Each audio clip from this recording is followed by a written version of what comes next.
So I have like tried and tested thumbnails and titles. I just repeat, but I'm kind of creative. I like to try new things.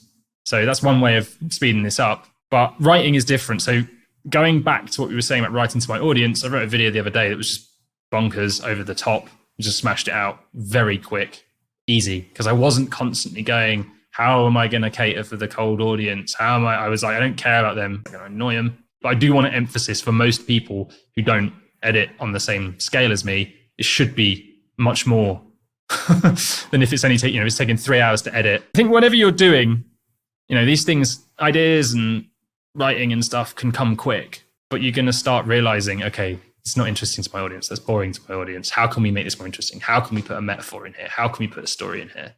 I know I'm really getting into the weeds here and being a little invasive, but I'm going to hang out here for a little bit longer. So when you're writing this, do you write like a version that is information first and then come back to sprinkle in story and metaphor? Or do you write linearly, like I'm adding in story and metaphor while I'm exploring the entire, arc of the video?